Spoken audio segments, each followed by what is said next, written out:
nothing else is going to matter if you're not doing this.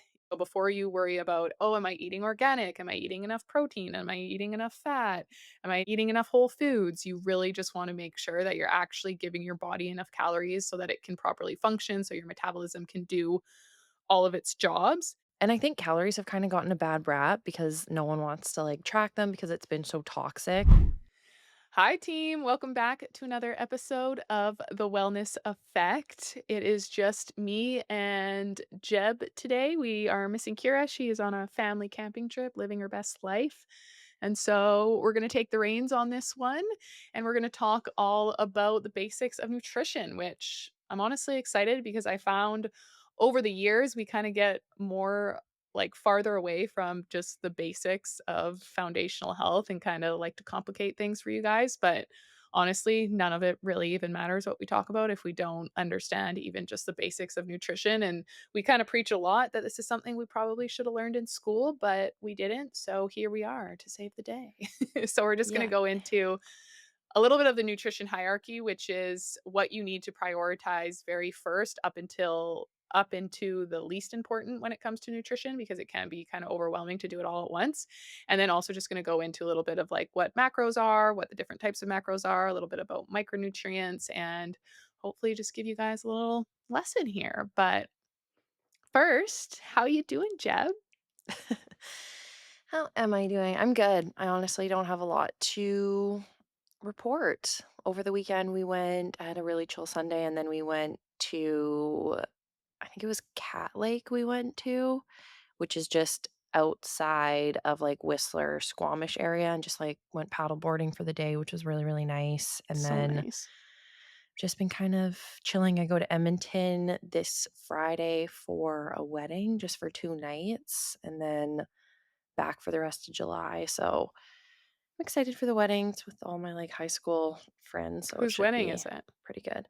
Her name's Allie. I've gone to school with her since like I was in grade 7 and she's Oh, dating her or getting married to her high school sweetheart. So it'll be aw. cute. Yeah. That's fun because you'll probably see like a lot of random people that you haven't seen in a long time. Yeah, I know, I'm interested to see who will be there, but it'll be it'll be good, and it's nice because Matt obviously knows, like, Trevor, Brooke's boyfriend, his brother will be there, so it's not like he's, like, going into it completely alone, which is always kind of, like, Yeah. intimidating, so it'll be good, but, yeah, what about you? Didn't do much this weekend. Actually, we had a pretty big boat day on Saturday, which was really fun. It was when my one girlfriend, Madeline, her birthday. And so it was funny because there was like 14 girls on the boat and then three I saw. boys because we just had to invite the boys so that they could drive the boat. So it was really fun. I didn't really drink or anything, but did a little bit of mushrooms and had a good time. And the girls were partying. Nice. And so yeah, it was fun. It was so hot. It was like 30 degrees. And then, yeah, just kind of chilled on Sunday and we're gearing up for a pretty big month starting like next week, just in terms of travel and festivities for summer. And so just trying to keep the anxiety low and the vibes high. But yeah, we're going to a Yeah. music festival next week for 4 days. And then we're home for a week. And then we go to Nashville for a business retreat. Then we're going to our friend's cabin for a week in Atlanta. And then we go straight from Atlanta to Austin for our other friend's birthday. And then we're home kind of like mid August. So it's going to be a little bit of a haul, but should be good. So Yeah. Are you guys camping at at the Shambhala. Yeah. Yeah. Yeah, we got it was this whole thing because Zach's such a friggin' pretty boy, like, which I didn't even really realize, but he pretty much refused to go if we didn't have a trailer. But in order to, like, get a trailer spot at Shambhala, it's, like, way more money and it's almost impossible to find tickets because we kinda got tickets last minute, and so Mhm. we finally were able to find a trailer to rent because nobody wants to rent a trailer to people who are going to a music festival. Lucky Shambhala is a sober music festival, and they, like, check everyone, so you can't bring any booze in there, so I could kinda use that in our description of, like, "We're not gonna party, and Mhm. it's totally sober, so we're just gonna enjoy the music." But Sober. nobody would let it, and everyone that rents out trailers they wanna, like, drop it off for you, they don't want you to tow it, and so they're like, "We'll tow it there, we can do it for you," but I'm like, "You're gonna have to wait in line for 10 hours, and we're not gonna be going at that same time," Yeah, so it just, like, what? wasn't working, and then I finally found one, like, 2 days ago, which pretty much solidified that we are now going, so it's Oh, gonna so be you're not fun. camping, you're in a trailer. Well, we're in a trailer, but oh yeah, that was my whole point, was we're not gonna be in a trailer campground, so we're just gonna be with all the tents and the vehicles, so you're not gonna have any hookups. But Zach's like, "You Oh, don't worry, by the time I'm done with that trailer, it's gonna be like we're hooked up." So he's bought in like a whisper generator because 'cause you're not allowed any generators, so he bought yeah. one that's super quiet and small that we can hide, and then he's like going to buy solar panels today to get the Oh I'm my like, "We're gonna god, spend for 5 4 grand on nights. just the freaking camping," but he, like, refuses. I think honestly he doesn't wanna have to poop in the outhouses, I think is his whole thing, Oh, like, he just wants a toilet, and I'm like, "Oh." So I'm fine with it because I'm like, "Yeah, I'm fine to have a trailer and not camp in a smoking hot tent and for the weekend," but it was funny wow. watching it all unfold, but we have a really good group of friends going. It's like me, Ty, Madeline, Taryn, Mel, Tyler Sherwood, Sierra, Ruba, actually, Megan and Denton think they're coming now, so there's gonna Oh, be, like, really? Oh my it's gonna be gosh, there's a so fun, lot. but it's definitely a little bit of an overwhelming thought because it's just 4 pretty big days of music and It's having 4 fun. days, yeah, that would be a lot, but where is it? It's, like, 4 hours from Kelowna, it's in Nelson, it's on this big farm, like, in the middle of nowhere, and there's, like, a nice river on it, so during the day, there's not much there's a lot happening, but most people just, like, go to the river and hang out, and then the music doesn't stop, it goes all day, all night. The Oh my lineup god. is just insane, like, so many DJs, and I just haven't been to a full immersive music festival in, like, probably Like 10 years, I EDM, think. headbanging. So much headbanging, so much dubstep. So, it'll be good, but it's It'll be not fun. something that you do every year, I don't think. So, we'll see, I'm excited to, like, do something like that with Zach too, because 'cause we've never done anything like that Oh, together, so really? not Well, like I'm a excited full for the on recap. yeah, not a full-on music fest. The last time I did something like that was when me and Marina went to Tomorrow World, which was in, like, 2016 or 2017, and we went to Atlanta, and it just pissed rain the whole time, but it was the best weekend ever, like, they're so fun, so I'm I excited. know. I always So see, Alex Earl in is it Tomorrowland that she goes to? Or Ultra? Ultra. I'm like, "Oh my god, that looks insane," and I'm not Yeah, even, like, so that good. into that scene. It looks so Nope. fun, though. So, anyways, okay, Fun. well, let's get into it. Mine and Jeb's specialty, throw us back 10 years when all we used to talk about was nutrition and Yep. macros and Protein, carbs, and fats. And we protein, thought this is the carbs, and fat. perfect episode for Kira to not be here because Yeah. this is something she doesn't get as excited about, I think, No. but that's okay. It's okay. So, yeah, we kinda wanna talk about the nutrition hierarchy first, and it's pretty much this idea that, like, there's things that are more important than other things when it comes to nutrition, and it's helpful for you guys to think about it like this because it can be very overwhelming of, like, where to start, what do I need to do, and a lot of us tend to focus on things that are actually the least important, and so the very first thing that is the most important, pretty much nothing else is gonna matter if you're not doing this, is total energy, which is another way to say total calories. So the amount of food that you're eating is priority number 1. So before you worry about, "Oh, am I eating organic? Am I eating enough protein? Am I eating enough fat? Am I eating enough whole foods?" You really just wanna make sure that you're actually giving your body enough calories so that it can properly function, so your metabolism can do all of its jobs, Mhm. um, because your metabolism does have a lot of jobs, and if you're not giving it enough energy, aka fuel, it's not gonna be able to do those jobs, and you're gonna start to really notice, like, negative impacts of it, and something that I always just like to think about it is, like, ener energy quite literally equals calories, and so one of the first things you need to look at is if you feel low energy is, like, "Am I eating enough?" So, that is kind of the foundation, um Yeah, and I think calories have kinda gotten a bad rap because no one wants to, like, track them because it's been so toxic, because most of the guidelines, especially for women, have been to eat 1,200 calories, but when we look at it from what Lacey's saying, like an energy standpoint, it is something we need to pay attention to because the same way that like we maybe don't want to necessarily overeat, if we're under eating, that can have so many impacts. And so many women think that eating enough calories is eating 1,500 calories.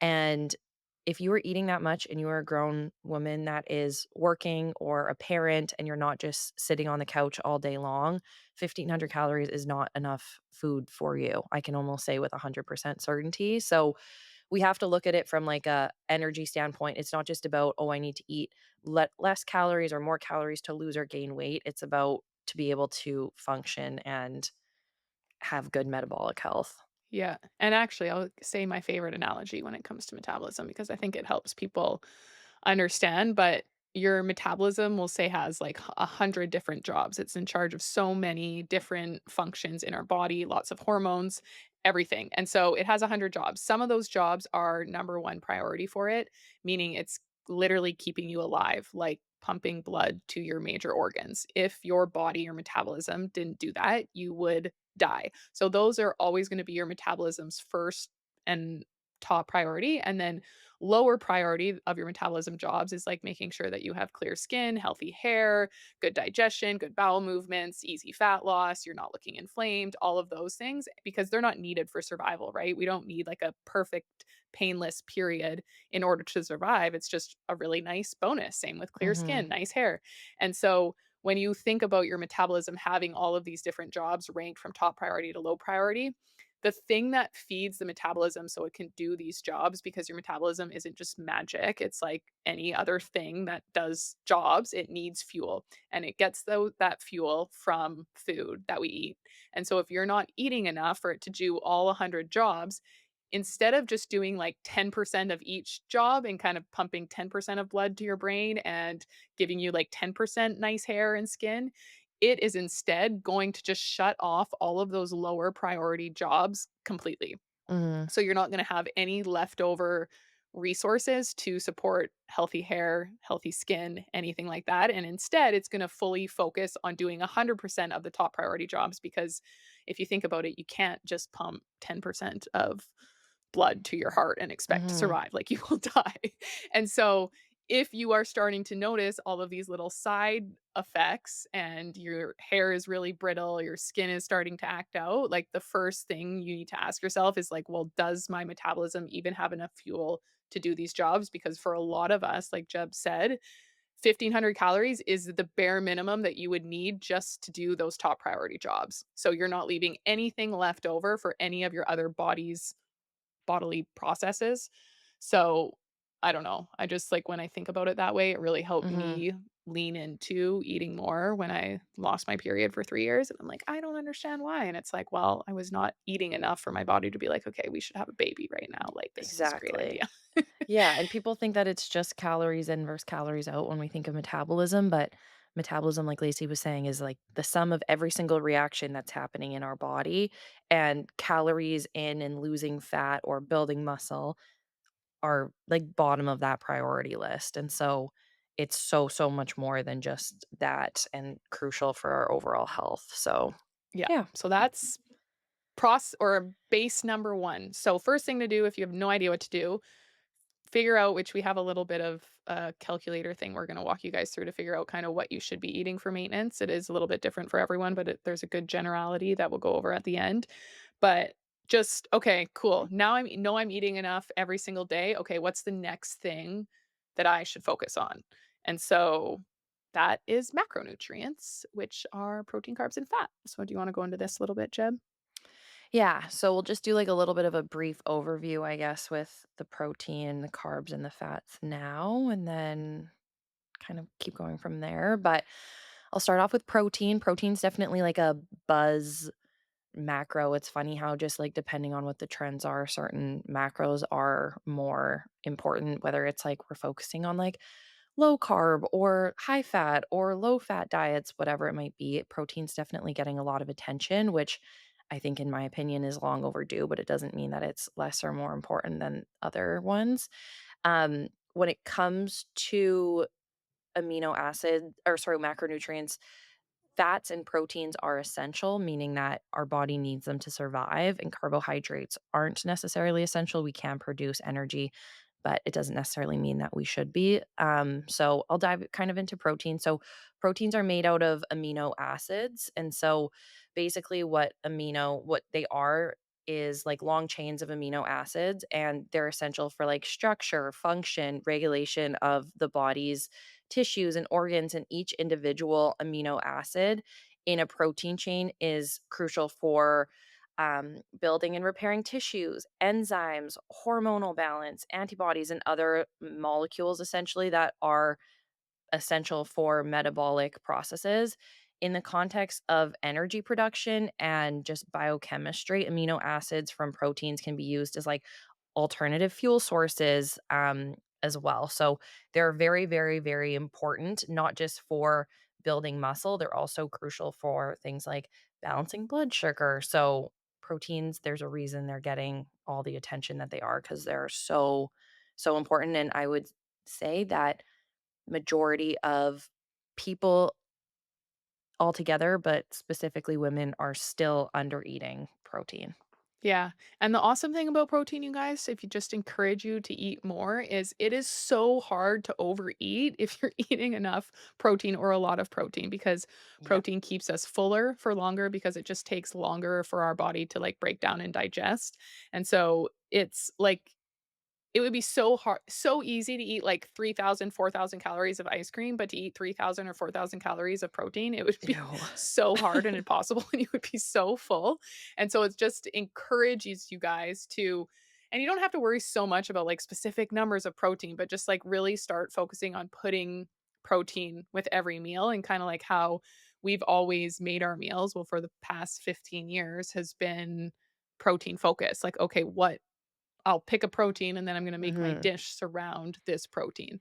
Um, and so, yeah, it is And even essential. your snacks too, I feel like so often people's snacks are just carb based. So it's like I'll have a piece of fruit, but if you can add protein into every single one of your meals and also your snacks, whether that's like Greek yogurt or turkey sticks or even just like tuna salad with crackers or like a chicken buffalo dip, whatever that might be with crackers, then that's going to really, really help get that protein up and also help with the things like our stable blood sugar. And like protein is really, really important for detoxification because our liver relies on amino acids to function. And same thing with all the rest of our tissues and organs in our body. So it's not just, once again, building muscle, and there's little ways that we can slowly add it in. Yeah, so super important. Yeah. And then so protein is essential, we need it, you have to eat it. And then fat is also essential. So we need fat. We can't survive without it, especially women. Like it's so important that you're getting enough fat in. I remember when I was super young, not even well, it feels like it's super young, but in my university days, that was definitely when we were going through the phase of fat is bad and like everything that I was eating was no fat, zero fat, and It's just crazy. marketing towards us. And that's also when I was just in hormonal chaos. I was coming off birth control pill. I was only getting my period every like 4 months at that point, and then I was also starving myself of fat. And so I was doing my body no good. And Mhm. so that kind of fad died down. I feel like we're not as scared as fat as we once were, but No, it's it switched. Now it's all like keto, high fat, yeah, and now it's high which fat. has its own issues too. So it's just important, but just a little brief understanding to help you guys kind of see what fat actually is it's a concentrated source of energy and are important for cell structure and function. And so when we say it's a concentrated source of energy, the way you want to think about that is if you looked at 100 calories of fat, so we'll say like we'll use peanut butter because or even like olive oil. 100 calories of olive oil is very, very calorie dense because it's like 1 tablespoon, right? And so it'd be so easy to overeat that or add that into your meals without even noticing. Where if you were to eat 100 calories of protein or 100 calories of carbs, it's going to look like a lot more. So instead of just 1 tablespoon of oil, like 100 calories of protein of chicken would be like almost a full chicken breast, or 100 calories of carbs would like be 1 piece of fruit. And so that's when Mhm. we say it's or nutrient or energy dense. concentrated source of energy is it just has a lot of calories for a small amount. So it is easy to overeat it, but they consist of fatty acids and glycerol and are involved in cell membrane structure, insulation, and fat soluble vitamin absorption. And so we need those to be able to absorb those fat soluble vitamins, which are vitamin A, vitamin E, vitamin D, vitamin K, and then it's also a precursor for various signaling molecules. So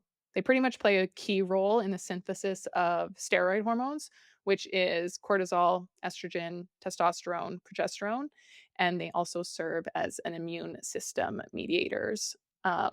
For things like leukotrioids and prostaglandins. I can never say that. Prostaglandins. You got it. Is that right? Yeah. But high prostaglandins is when a lot of women will experience period cramps. Mhm. Did you know that? I did know that.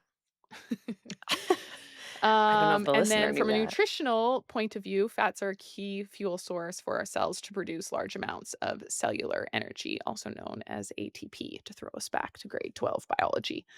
Yeah. Um, And I but think something else that I'll quickly add in is it's plays a huge role in our digestion. So usually when I would say even us, we give like um advice on helping with your digestion. We typically move to like eating more and then fiber, but healthy fats play a huge role in bile production, which is going to help with digestion. And so, if you're not eating enough fat and you are having troubles going to the washroom or really irregular, that might also be part of the equation is adding in more healthy fats on top of like fiber and just overall calories in general.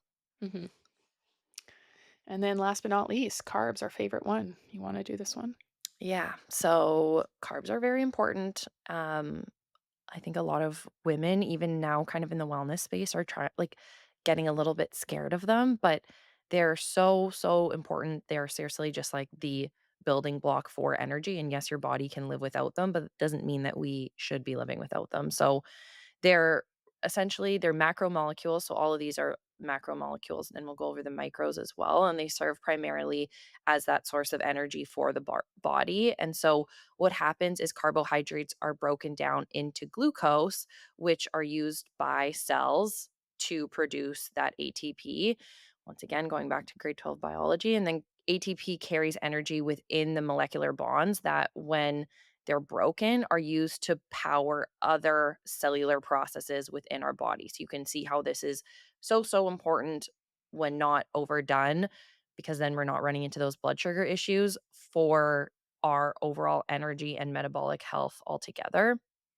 So the cellular processes include things like muscle contraction, neuronal conduction, tissue repair, molecular biosynthesis, and then a lot more. And so carbs just play a huge, huge role in cell signaling and communication, which, if lost, is detrimental to our cells and our organs. And so it is so, so important. And just a little note is if you are doing keto, yes, your body will produce ketones and you will be okay. But if you're in that place where you're just eating really, really low carb and you're not actually, because it's hard for your body to produce ketones, you seriously need to be eating no carbs for an extended period of time, then you're just putting your body through a ton of stress. And carbohydrates are actually really, really beneficial, especially after hard workouts for bringing down that cortisol response that we get during hard workouts. So they're very, very important for even just that HPA, that access, that adrenal function, and that cortisol production.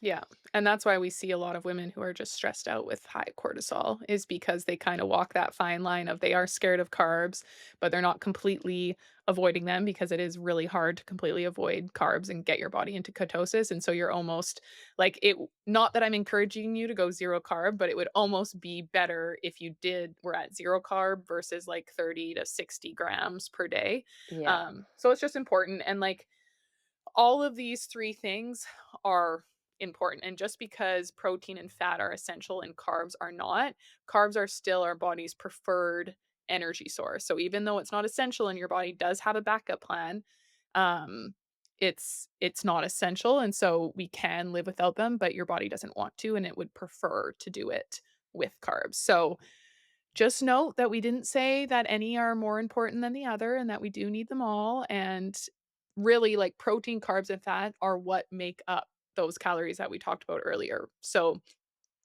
there's no like you have to eat protein, carbs, and fat if you're eating any calories. But you just want to make sure that you have a good, healthy balance of all of them. And we also talk a lot about like blood sugar and everything like that, which I think sometimes people might think that no carbs is better because you won't have a blood sugar spike, but it's more so about just making sure that you're eating balanced meals. So trying to focus on having a little bit of protein, a little bit of carb, a little bit of fat in each of your meals, and you'll feel a lot better. Yeah, exactly. And I was going to say one more. Oh, something that I thought was important to mention as well, if we're going back to like the basics, because I think sometimes it's easy for both of us to forget just little things. And you may already know this, but maybe you don't. Is when we look at protein, carbs, and fats per gram, they all have a calorie amount associated with them. So, kind of to what Lacey was saying in terms of fats being like a very concentrated source of energy, carbohydrates and protein are actually equal in the sense that they both per gram are worth 4 calories. Yeah. And then I was like, is it point 0.4? I started going crazy. 4 calories, and then fat is worth 9 calories, so over double. And so even though it's easy to overeat fat, I think another thing to think about too is if you're someone that really struggles to get calories in, adding in more fat can be a really easy way because you're not getting all of that volume that sometimes is associated with it. Yeah, no, it's much easier to increase. And even with like carbs, your body can quickly break down and absorb and use. And so when we are eating more high carb or we're eating those snacks that are just straight carb, that's what's going to cause you to feel hungry again. And it's kind of a combination between one, your body just going through it really quickly, and then also your body getting that blood sugar spike with no other support, which is going Mhm. to cause you to feel low energy, which is going to send a signal to your body like, hey, I need quick energy, which is what that's going to do is it's going to send a signal to your body to crave quick carbs, and quick Yeah. carbs are usually the ones that we love. They're really high in sugar Processed and to processed, and so, yeah, I can't remember where I was going with that, but yeah, that's I so think that's we hit that macros. all. So macros make up all calories, and they are either protein, carb, or fat. We need all of them in moderation. And again, we'll kind of go into like a general breakdown of that near the end. And then, okay, so now you're eating enough food. You're making sure you're getting enough protein, carbs, and fat, which each meal. And now that that has become super easy and you don't even have to think about it, the next level where you can kind of up level your nutrition is starting to pay attention to what those macros are made up of, which is micronutrients. So much smaller amounts. So macros is big, that's protein, carb, fat. Micro is small, and that is more so vitamins and minerals. So you really just want to think about like quality of food at this point, right? But it doesn't really matter if you ate 100% organic and you're super, super healthy. If you weren't eating enough calories or you're eating just straight protein or just straight carbs or just straight fat, it's not actually going to matter if you're eating 100% whole food. Of course, you will feel better than if you're eating 100% processed carbs or 100% processed fat or whatever. But it's really not even important for you to overwhelm yourself with the quality of food until you have base down, which is eating enough, and then level two, which is eating enough protein, carbs, and fat. Now, okay, cool. I'm doing that. I get it. I'm understanding what a balanced meal looks like. Now I can start to prioritize making my quality of food choices better. Mhm. So, do you maybe want to go into micronutrients a bit? Sure, I'll do vitamins, and then if you want, you can do minerals, but I think one other thing I'll say is there is a lot of people out there that say that you if you're just eating really good quality food and lots of, like, nutrient dense foods, like, your body won't crave anything more, but it's really, really hard to know what that even looks like if you haven't even focused on the basics, the balanced meal, eating enough, knowing how many calories to eat, eating enough protein, carbs, and fats, and so although I agree with that sentiment, you still need to, in my opinion, go through kind of this top down process to get to a place where you can just focus on like hitting your nutrients so that your body doesn't feel like it needs more. 'Cause I would Um, 'cause I think too, even if you were eating super, super healthy, but you were just eating straight carbs and you were eating no protein and fat, like, your body will still crave things, right? exactly. Yeah, Yes. or same thing if you're just eating protein, like, your body's still gonna crave carbs even if that protein is all, like, grass-fed organic beef, like, it's yeah. No, Yeah, that's a and good I point. think I see a lot of that online of, like, people being like, "No one should have to track macros or pay attention to macros or track calories if you're eating healthy," and sometimes I'm like, "Well, maybe that's true," but I've just never seen success just going right into that because a lot of people don't have that information that the people that are saying that have, right? Or 100%, because I the think people that are resources. saying that are assuming people know eating healthy means getting a good amount of protein, a good amount of carbs, and a good amount of fat, and if you have this basic nutrition understanding, yeah, you don't have to track, like, me and Jensen don't track, and I can tell you with 100% certainty that almost every meal I eat, if I choose it to be, is balanced, is a good portion size because, well, we did it, we lived this life, and so I don't think there's really getting around not tracking for at least a short period of time, I agree. just so that you can understand, are you eating enough and are you getting enough? And even just starting to be able to look at food and be like, okay, I know this food is primarily protein and I know this food is primarily fat. So yeah, Mhm. there's levels to it, but it's just like, I don't know. If you wanted to save money, would you look at your bank account? Probably. It's the exact same thing. If you want to lose weight, if you want to be in optimal health, you got to know what you're putting in. It's just no way Exactly. around it. And I think I was gonna do one more side tangent, but I feel like I might have missed it. It might come back to me. Um, Fuck, it was a good one. Whatever, okay. I'll go into vitamins. So there's vitamins and minerals that make up micronutrients. So vitamins are organic compounds that are essential for various like biochemical reactions, and so they act as coenzymes and cofactors which assist enzymes, hence the word coenzymes, in carrying out various reactions. They're essential for normal cell growth and function, once again going back to that cellular health that is so important, and are required in small amounts via our diet because the body cannot synthesize them in large amounts essentially. So a couple examples of vitamins and their roles in the body would be like vitamin C acts as an antioxidant and is involved in collagen synthesis. And then vitamin B12 is crucial for DNA synthesis and nerve function. Vitamin D is really important for calcium absorption, bone health, hormonal health. And so something to note also with those three examples I just gave is you can see how like okay, vitamin C is involved in collagen synthesis and vitamin D is important for calcium absorption. Is these vitamins and minerals act together with different amino acids, proteins, vitamins, minerals in the body to have what we have, which is good cellular health. So you need a variety of everything when it comes down to vitamins and minerals. Mhm. And then minerals are inorganic elements that are used for, like, various physiological functions, and same thing with, like, macronutrients and micronutrients. There's also macro minerals and micro minerals. So there's macro, again, means big, large amounts, so there's minerals that we need in larger amounts, and then there are micro minerals that we need in smaller amounts, also known, we kinda more so call them trace minerals. So they're just needed in smaller amounts, but both are equally important and are involved in enzyme activity, nerve function, muscle contraction, and maintaining pH balance and osmotic pressure within cells. Um, so again, that's kind of like a lot for you guys to probably take in and understand, but just to give you guys some examples of macro minerals are, so these are ones we need in larger doses, are sodium, chloride, potassium, calcium, phosphorus, magnesium, and sulfur.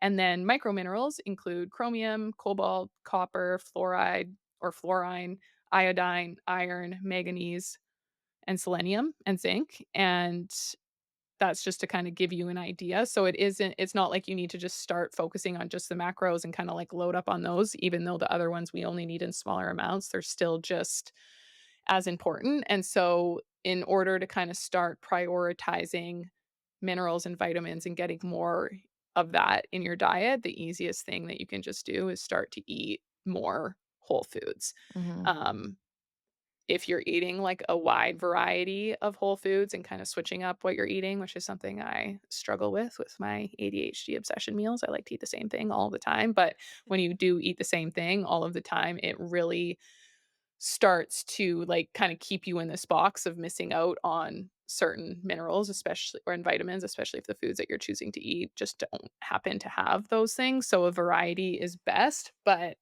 um yeah, it's probably the Once easiest again, not way. top of the, like, chain. If you're not even, like, eating enough, then you don't need to focus on variety, and I think that's something too that we hear a lot is people are like, "Oh, I don't wanna eat this. I don't wanna keep eating the same thing," and you don't need to, but if you're not eating enough, and if eating the same thing is the only way you're gonna be eating enough protein, carbs, and fats, then that's where you need to start, and sometimes you just need to push past, like, eating the same things, or you need to be very diligent with cooking new meals every single day and prepping whatever that looks like, because there's no getting around it, and I just remembered the tangent I was gonna go on earlier quickly is that a lot of people are, like, and we come across this not too much, but a lot of people are very hesitant to start tracking their food or measuring out their food. And yes, we think it's very, very important and it's part of our program. But the end goal with everyone is that we are transitioning to intuitive eating. But I think it's important if you have this really big hesitation to paying attention to your food or tracking your food, we have to ask ourselves why. Why are we putting so much, like, I guess, emotional power into how many calories we're eating when we're really supposed to be looking at it for just like our body surviving at like a very basic level. It doesn't need to be so emotional. So just asking yourself those questions like why we have that initial reaction. Is it because you're scared to see what it is? Is it because you're scared you're going to become kind of obsessed with it and have that relationship? Because there's ways to do it without, and doesn't always need to be all or nothing in a way, I think, as well, if No, that and you makes just sense. really have to think about it as like a learning tool because you're not going to need to do it forever. And I think I love that because I was actually having a conversation with a girl yesterday on the phone who was like thinking about joining the program, and she was really hesitant to track and weigh her food in front of her kids.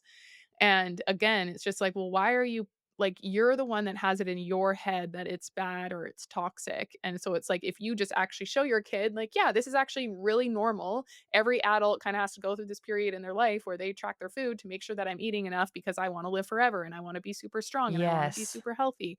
But you're giving it this negative connotation where it's like, to me, what I think is worse than like showing our kids that we're weighing our food is like obsessing about food in your head 24/7 because you refuse to like, I just feel like, I don't know, it's like this weird thing where it's like, I know that's all you're thinking about, so why not just weigh it so you don't have to think about it and teach your kid that it's an amazing tool that we should have been taught in school, but we weren't, Yeah. and how cool is that we can figure out exactly what our body needs to function optimally so that all of its jobs are turned on and we get to have good hair and clear skin and everything like that. And so I think, yeah, that's so important is like it really just gives you give it the meaning that it has. And if you think it's toxic, it's probably going to take over your life.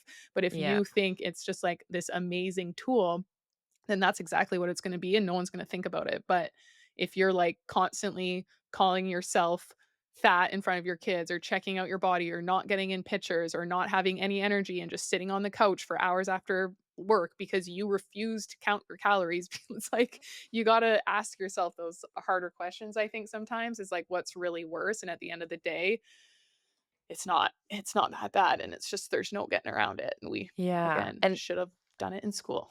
exactly, and I've had clients, same thing, where in the past, they're like, "I don't wanna track my food in front of my kids, that's the one thing I refuse to do," and at first, I was like, "Okay, I 100% get that," but when I thought more about it, it's the explanation behind it. Growing up, my mom was the person that was on yo-yo diets and, like, Atkins, Jenny Craig, like, all of those things, like, always trying to, like, eat lower calorie, and she never pushed that on me, but I was, like, watching her, "Okay, to lose weight, you need to eat less," like, this is what she's doing, but it's all about communicating with your kids. If your daughter is standing there or your son and is like, "Mom, Dad, why are you weighing out your food?" And you say, "Well, it's to make sure I'm getting enough nutrients so I can, like, lift you over my head and be happy and have a lot of energy throughout the day." they're going to understand that, right? Maybe you can't explain that to like a 2-year-old, but even if you just say, so mom has energy and can be happy, like those are the associations. And it's about how you explain it to them. If you say, I need to weigh my food so I can lose weight and be skinny and look good, then yeah, it's going to fuck with their head. But if you say, I'm doing it so I can be healthy and live a long life, that's the stuff they're gonna pick up on, and they're gonna be so grateful that you taught them those lessons growing up. And Mhm. yeah, it's not weigh your rice out for the rest of your life until your kids are like until you're 60 years old and like whatever, but it's taking these sacrifices short term so that you can like never track your food ever again if you don't want to because you Yeah. have that knowledge. Yeah. I think if you don't have like crazy fat loss goals, because obviously when you're trying to lose fat, you do have to be more diligent, especially if you want to do it in a like the healthiest, most optimal way, which is to eat as much food as you possibly can while still losing weight. So that is the difference between eating 7 grapes or 10 grapes. And yes, you have to be a little bit more diligent with weighing your food. But if your goal is just to learn to eat for optimal health, 1 month of tracking, you're going to have Mhm. such a good idea and understanding of what food is and what it looks like and how much you need and what good portion sizes are. Like, that's all you'll need if you pay attention. Max is like 3 months. So it's like, it's not this forever thing and it's only toxic if you say it is. So, Exactly. And there's boom. different timelines for different goals, and I think that's important. But yeah, when we were like in it, I was like even I remember being like, "Oh my god, like, what am I gonna do when I have kids? Like, am I gonna just, like, be weighing out they only get chicken and rice?" And now that we've kinda, like, gotten to that point where we've built the foundation, now we're not tracking, it's like, "Okay, I know that there can be this variety, and I'm not gonna have to eat chicken and rice all day," but to achieve, like, the things I did and where I'm at now, I'm really grateful that I went down that route, even if it went on for a little too long. Yeah. A little too long, and I probably didn't have to weigh my spinach, but here we Yeah. are. I Now we're honestly still weigh jacked. my protein sources, because I just find, like, I've never been a huge meat eater, I don't, like, love it, and I always find as soon as I get away from tracking my protein, my Oh, portion same. sizes will start getting smaller and smaller and smaller, so I still track my protein every single day, but I don't think it's a bad thing, it's honestly to make sure that I'm eating enough, and so yeah, it is funny though, because I remember early on when people would say that to us of like, "I don't wanna track in front of my kids." We're like, "Okay, you don't have to, like, Yeah. let's do it this way," and we What do kind we of do? like we we kinda understood it, but now I just, like, look at it totally different, and it is all behind, like, the communication behind it, I think, and so, yeah, there's no getting around it. Um and so, because remember, again, the most important thing, nothing else matters if you're not eating enough. And the only way you know if you're eating enough, because we were never taught this. So you just have to track. Um, yeah, that's micronutrients, vitamins, minerals. Easiest and best way is to get it from from real food. Obviously, you can supplement with things like this, but we always just recommend if you are looking to go the supplement route that you test and not guess because you never really know what you're lacking, and we can help you out. So reach out to that. Oh, but I did want to say actually something that really helps me because I am a person who eats the same thing. So if you are a person that's like that, is I don't really switch up my meals too much, but I just try to switch up like the sources. So it's like, okay, instead of eating Yeah. broccoli every single time for my veggies, I'll do broccoli for 1 week. And then the next week I'll do asparagus. And then the next week I'll do arugula or whatever. And then, okay, Yeah. same thing with fruit. I'll eat a banana for a week and then I'll switch it up to berries and then I'll switch it up to apples. So it's nothing crazy. And I'll like mix it up between sweet potato and regular potato and stuff like that. So it's like a lot of the times I'm still eating very similar makeup of meals because I've just always kind of been not really I'm more of a basic eater, like, I'm not really a person that ever makes a complicated recipe, and so, even if you don't have to think of like, "Oh, what's this, like, drastic change in my food?" It's just like, "Just buy a different vegetable this week, or buy Yeah. a different type of potato, or a different meat source," or whatever, so, yeah. Anyways, Yeah. No, that's really good. Applicable advice. um and so, okay, so now you're eating enough food, you got that down, calories are doing great. You also have prioritized getting enough protein, carbs, and fat. That's going great. And then you started looking at your micros and your vitamins and your minerals. Cool. You're eating a lot of whole food, like 80, 90%. You're feeling good. What is kind of the next thing that you need to worry about? Which honestly, at this point, you very rarely will have to worry about this stuff, but it is just meal timing and frequency. And so this kind of more so relates to us to like blood sugar balance. So you do Mhm. want to be eating balanced meals like every 4 to 5 hours just to keep blood sugar stable. Um, and so that more so looks like we're just not big, like you shouldn't be snacking all day. And if you're eating 3 maybe 3 bigger normal meals like we've always done our whole life, breakfast, lunch, and dinner. If you focus on eating enough calories for each of those, if you're focusing on eating enough like protein, carbs, and fat, you really shouldn't need to be constantly snacking outside of that. I find kind of what works best for my life is having 3 bigger meals, and then I have like I don't even call it a snack, it's like a meal, but I have like one smaller kind of nightcap meal, so I eat 4 Yeah. times usually throughout the day. Um, but yeah, then after you kinda have everything down, you can start to prioritize just, like, blood sugar balance and not eating all of the time. Yeah, and by eating balanced meals, like, we have that blood sugar episode that you can listen to, like, really go into that, but if you're eating balanced meals, you're in a good place. If you're not eating just, like, pasta with red sauce for dinner and every night, then you're probably fine. Yeah, and so and also too, just again, kinda going into, like, even not intermittent fasting or skipping meals, you know what I mean? Like, it's like, okay, if you're eating enough and you got a good quality of protein, carbs, and fat, then you shouldn't be, like, intermittent fasting as a woman is our kind of belief, especially, like, morning fast where your fast kinda goes until extended, like, until lunch. Yeah. And so, yeah, we just don't wanna go just like we don't wanna eat too often, we also don't wanna eat too little and have the meals too spaced out because that's when cortisol is gonna kick in and your body's gonna start fighting back. Yeah, but Um I will just say with the bedtime, because we do get, like, how close to bed should we eat, and this isn't, like, a fat loss tool, this is a sleep tool, is if you can give yourself 2 to 3 hours before bed, your sleep quality is going to significantly improve.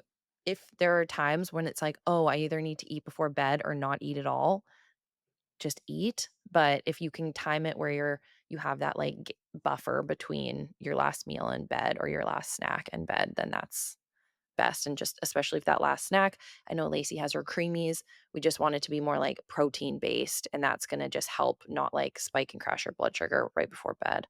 Yeah, so I usually have it's honestly a scoop of protein, half a banana, and, like, half a cup of almond milk is all that's in those, and Tastes like a I've healthy Frosty.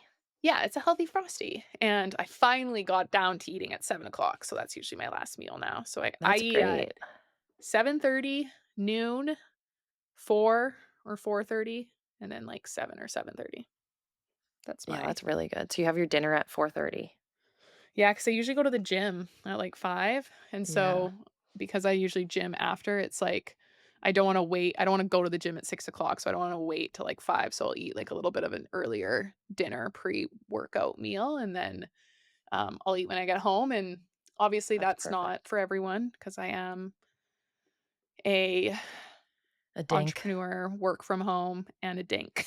Meaning it's just me and Zach, we don't have any kids, so I know not everyone has that luxury. Most I feel like people probably work out in the mornings, but, yeah, it's okay to space your meals out a little bit and just kinda do what best fits your life, but we don't wanna eat before bed for that reason because then your body's not resting, it is digesting at nighttime, and then you're not getting that good quality sleep, which is gonna leave you tired the next day, which is actually gonna mess with your hunger hormones, Hunger then you're gonna eat way hormones. more, and then it's just downhill spiral from there. I'm just kidding. Then you're screwed. Um, okay, so then once you got that done, then the next level of things that you kinda wanna prioritize is just actually food quality, and this is different than, like, getting your micronutrients in, like, so vitamins and minerals, because you can just do that by eating more whole foods, less processed foods, but once you're at all this, you've done all of that, right? So to recap again, we're eating enough. We've got enough protein, carbs, and fats. We're eating whole foods. We're not putting our blood sugar on a crazy spin every single time we eat.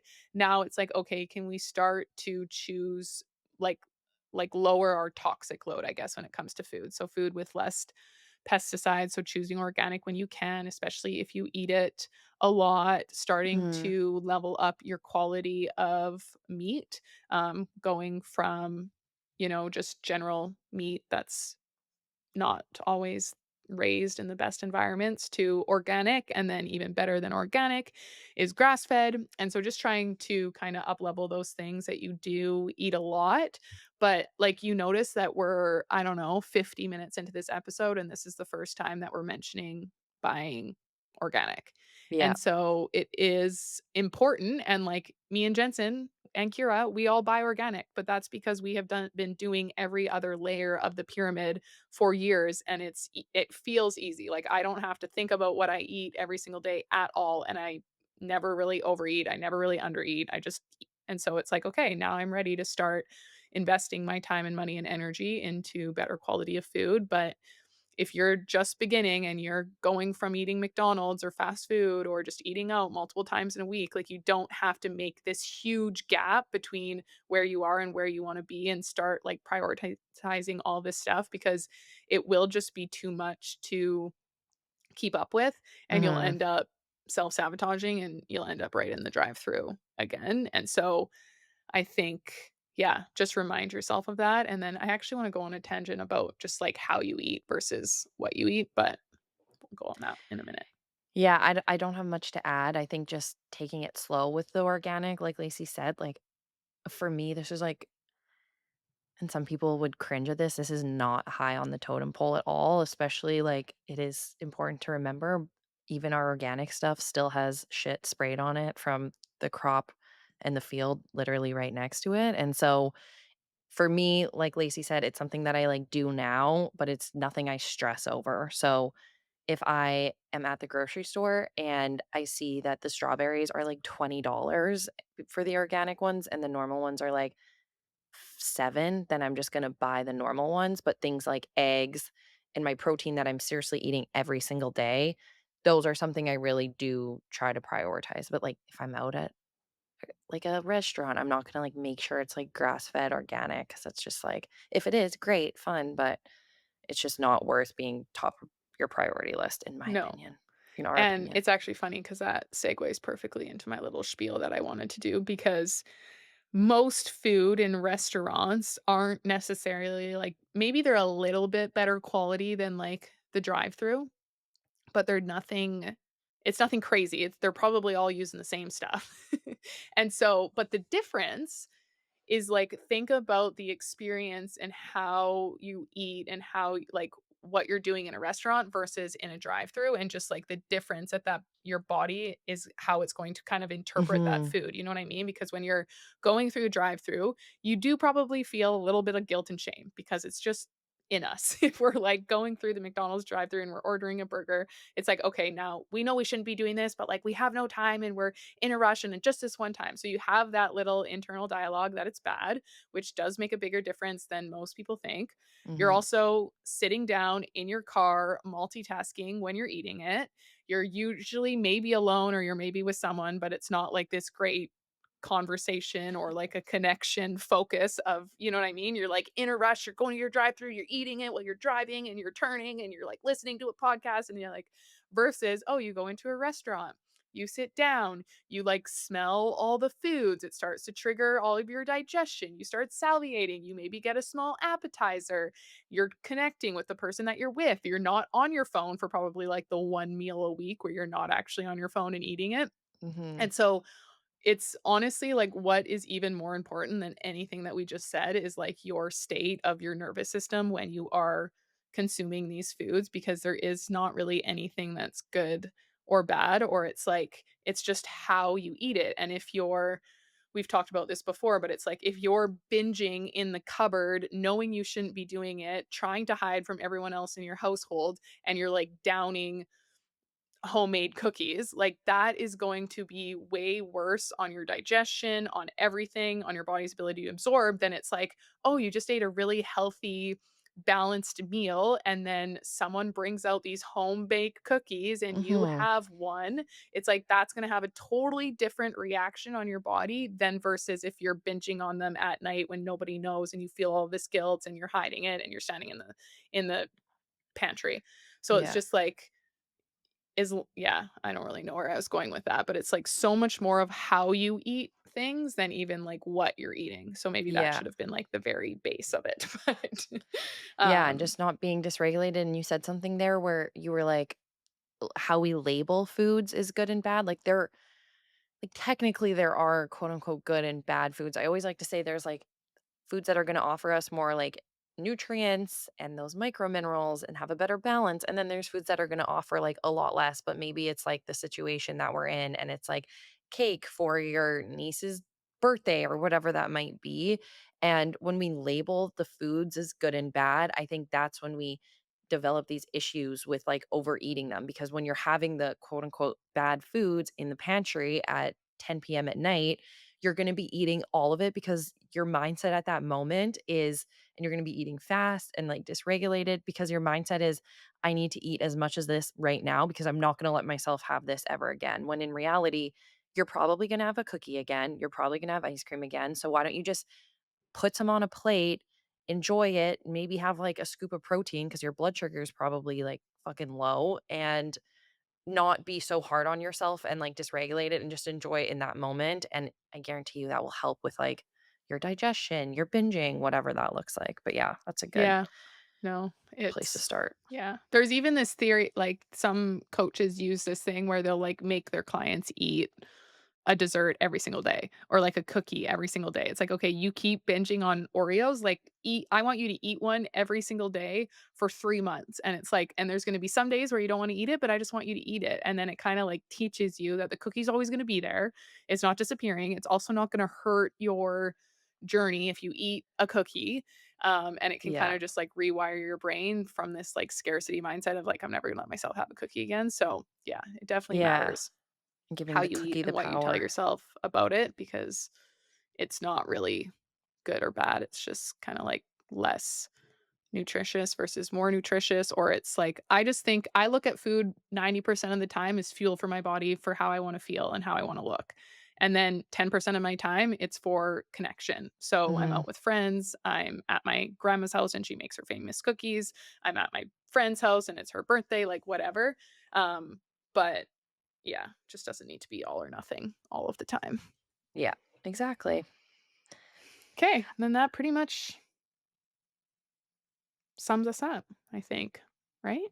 Yeah, I know we'd said maybe we'd kinda quickly go over how to calculate your calories, and my answer is, and you can add to this, track your food for a week, see where you're at, do like a macro calculator online, be honest about, like, your age, your weight. You can also watch, like, YouTube videos on how to do it, your activity levels, and then see kinda where you're at, and then if you need to increase your food, don't do it overnight, but do a reverse diet, and if you need to do that, then listen to the Lacey's old podcast about how to reverse diet. How to reverse diet. But yeah, I think what's important to understand because there are calculators, like if you just Google or even ask ChatGPT, Yeah. like calculate my calorie requirement, pretty much asks your age, your height, your weight, your activity level, and then it's going to spit out this number. Most women, you're going to be anywhere from probably like 1900 if you're a little bit older, up to like 2300, I would say is like a very average place for most women where if you eat that much, if everything is working properly, you shouldn't gain weight and you shouldn't lose weight. Now, where this becomes skewed is like we were talking about in the very beginning, those all those jobs that your metabolism is doing, if you have been under eating and your metabolism has turned off those jobs, and there's not really a way to know if your metabolism has turned off those, well, I mean, obviously if you have like shitty hair and shitty skin and whatever, but it's Yeah. like hard to know for sure what jobs are turned off and what. So if your metabolism has turned off some of those jobs, then that means not everything in your body is working optimally, which means your energy requirement is actually going to be lower than what that calorie calculator told you, because that calorie calculator is based on if your metabolism is doing all of its jobs. And Yeah. so if it has slowly downregulated and turned off jobs, then that's why, okay, the calorie calculator said I can eat 2,200 calories and I should maintain my weight. That's maintenance, right? So you're not gaining weight, you're not losing weight. If you're eating less than your calorie maintenance, that is when you should lose weight. So, say you did the calculation, you're maintenance was 2,200 calories and you're like, I just tracked my food for a week and I'm eating 1,600 and I didn't gain weight and I didn't lose weight, then that tells us, okay, your metabolism is downregulated and it has turned off jobs because Yeah. if you're not losing when you're eating less than your maintenance, that is because your metabolism has turned off some of its jobs. And Or same you're not thing, tracking accurately. or you're not tracking accurately. And that's like a whole another conversation because Yeah. bites and bites and snacks Licks and and yeah, and licks, they all do add up, which is very, very normal, right? We don't think the extra couple chips or not weighing our peanut butter or whatever matters, but that's why it's so important to like weigh your food and be honest. But yeah, so that's why it's like those calculators aren't really great. The best thing that it does give you like a point to reach to, but nobody really knows if where your metabolism is at. So track your food for the week, see where you're at, calculate your maintenance just using a calculator, and then understand like, okay, I'm kind of eating the right amount, or oh, I'm under eating, or maybe I'm overeating, and that's probably why you're gaining weight if you are. So yeah, yeah, so I think that's it. We did get a a couple couple questions, but cues. I don't even know if we should go into Go over them. them. We might be able to like rapid fire. Should we try to rapid fire a couple? Yeah, let's just rapid fire a few. Okay. I will quickly get Here's my our disclaimer. This is not medical advice, Yes. and we're just acting as if our friend is asking us this and we're giving her advice. Yes. So, this is kind of funny. The first one was your thoughts on people that show parasites from their poop when it's just fibrins. So, when you're doing parasite cleansing, it is very common that you will poop out things that you don't always poop out, which isn't a bad thing. We still want to get rid of these fibrins, but those are often those like long, super long, stringy things that you will see some gut coaches post and say are parasites, and there's not really a way to tell if they're a parasite or not because they are, but they could be, I guess, but they are most likely just fibrous or whatever, however you say that. Because most parasites, especially parasites that are the worst, are like microscopic. So you like can't Mhm. even see them with the naked eye. So that's just something to be aware of. But I think it's a great marketing tactic to get people curious about parasites. And I think that's a big part of the picture because people should be curious about parasite cleansing, but like parasite cleansing, if we were going to put that on that pyramid we just talked about, that would be like level 100. Like it's so there's so many things that like have to come before you do a parasite cleanse to even ensure that your body is ready for it and can handle it and will prevent them from coming back because parasites thrive in certain environments. So if you have a bunch of parasites and you just do a parasite cleanse without changing any of your lifestyle, they're just going to come back and you'll just be in like a never ending whatever Cycle. cycle. So yeah, I think it's good to get people curious, but I think it's like we very rarely do we talk about parasite cleansing and it's very rare that we even do one with a client. And if we do, it's because they've been with us for a very long time and are ready for it. Yeah, Um, I if you got want to one. do Oh, you got one? Yeah. Um, Someone said healing headaches naturally without pain meds. So I think a lot of our answers for these are going to be like, it depends. And so when it comes to things like headaches, I think we also have like a candida one. We want to know what the root cause is. And it can be very, very difficult to know what the root cause is. I think when it comes to headaches, it can be like hormonal imbalances, like cortisol dysregulation, estrogen fluctuations, low progesterone, thyroid dysfunction. It can be blood sugar regulation. It can be gut infections like H. pylori or parasites or candida. It can be nutrient deficiencies, poor stomach acid, inflammation, sleep and circadian rhythm disruption, environmental toxins. Like there's so many different things it can be. And so I would love to just say like drink more water, even though I do think like hydration and your minerals are a really good place to start. So if you're not already drinking like filtered and remineralized water, 100% do that. But I would just kind of maybe start to assess your lifestyle. Like, are you overtraining? Are you sleeping 8 to 9 hours at the same time and waking up at the same time every day? Are you getting morning sunlight? Are you eating balanced meals based on the person that that ate this, that asked this, I do have a feeling you're very diligent with your food, but I also have a feeling that you could be potentially under eating at some points, and also potentially overtraining. And so when we look at that, that could be a huge contributor to cortisol dysregulation or deficiencies, etc. So, Yeah. do you have anything else to add to that? No, I think that was really good. I did have something to add and then I totally lost it. But honestly, it just it just comes down to the foundations. So look at Hmm. your lifestyle. Are you doing the basic things that every human should be doing? Drinking enough water, getting enough sleep, eating enough calories, which is remember what we just talked about, super important.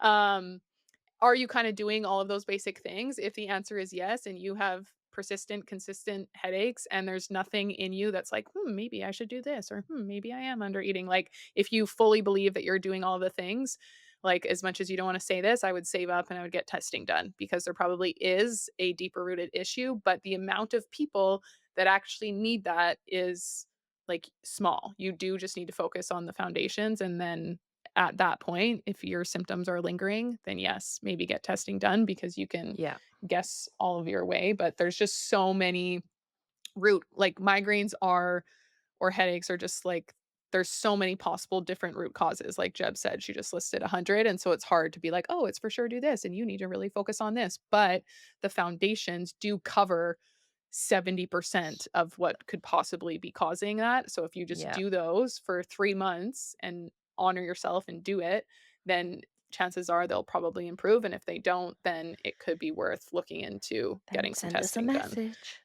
And I also had a question which is pretty much the exact same answer, which is what could I be missing what that's causing my hair to thin and dry out? So it's pretty much the exact same thing. Could be hormonal imbalances, could be nutrient deficiencies, could be chronic stress and cortisol, gut issues, liver detox, anything like that. So, yeah, just do the foundations, and if the foundations don't work, then I would save money and invest because life's too short to feel like crap. Yeah. Good answer. Are water fasts good for candida overgrowth in the gut? Um, so no. Like I wouldn't say. maybe, Maybe, but but it's not getting to the root cause and like fixing the environment. yes. So there's a reason that you have a candida overgrowth. And what happens when we restrict all food, or a lot of the times people will just remove sugar because candida feeds off of sugar. And so it makes sense. Oh, if you have too much candida, I'll just remove sugar, what feeds it, and then all the candida will die off, but it actually just becomes dormant. And then as soon as you start eating again, it's going to come back. And so instead, you have to ask yourself, like, why is your body's environment an ideal place for candida to be overgrown? Because if it was optimal, it wouldn't be there. And that's what you need to fix. So, Yeah. I mean, there's pros and cons for candida for water fasting, depending on where you're at in your journey. But most women are undernourished. And so, doing a water fast where you're just drinking water and giving your body no nutrition is not ideal. I would wait till I was in a more optimal place of health to do a water fast. That's my Yeah. personal preference. Yep. And then, That's a good "Are one. you single?" Someone asked me, and the answer is no, I'm married. I'm not wearing my ring. I just realized I was gonna say that, but Did they ask that on private? no, they asked Like it in on my the thing. Leo88 Lath wants to know. Leo, you better be Uh, fucking listening to the podcast. yeah. And then I actually just have I think I got if you had to start with one thing to improve your health, what would it be? So, this is great because I think we kinda answered that in the podcast, and it also what made the biggest change in my whole entire journey was making sure I was eating enough. That is step number 1. That is foundational. I don't think anything really beats that because so much of our health is based on having energy to do it, and if you're not eating Mhm. enough, then that's it. And so I just like eating enough for me pulled me out of the binge and restrict, helped me get my period back. Like it wasn't didn't change everything, it didn't make my psoriasis go away, but I think that that is like the best place to start, and I think a lot of women have a skewed idea of what eating enough looks like. So Actually is. and then Yeah, I think that's good. Yeah, that was quick and Quick and quick and dirty, easy. or quick and easy, Quick maybe. and dirty. Okay, well, I Um, feel like that was great. yeah, I feel like we were super productive. So, yeah, thanks for tuning in, you guys. As always, if you liked us, and especially if you're watching us on YouTube, because we're on YouTube now. So if you're just listening to us, go on over and check us out on YouTube so you can see our faces. And if you did watch us on YouTube, if you could like and comment and subscribe, then that Please. would be amazing. We Yeah, appreciate it because it's hard out here on the YouTube world. Um, it is. but But yeah, we got a good little setup over there. It should look pretty aesthetic if we know what's happening. that's right. Okay, Okay. team. Well, you know where to find us if you need us, and happy eating. Happy eating. Happy macros and micros. Bye. Bye. Thanks for tuning in to The Wellness Effect. We're so grateful to be part of your wellness journey. Don't forget to subscribe, leave a review, and follow us on Instagram for more tips, laughs, and real talk. We'll put all of our handles in the show notes. If you have questions or ideas for future episodes, slide into our DMs or send us an email. We'd love to hear from you. Until next time, keep creating your own wellness effect.